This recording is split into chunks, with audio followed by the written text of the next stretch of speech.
படைத்தான் இறைவன் உனையே, மலைத்தான் உடனே அவனே.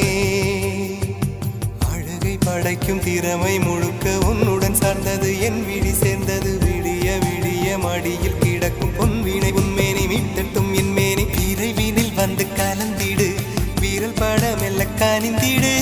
உடல் மட்டும் இங்கு கிடக்குது, உடன் வந்து நீயும் உயிர் கொடு. பல்லவன் சிற்பிகள் அன்று பண்ணிய சிற்பத்தில் ஒன்று, பெண்ணென வந்தது இன்று சிலையே. பல்லவன் சிற்பிகள் அன்று பண்ணிய சிற்பத்தில் ஒன்று,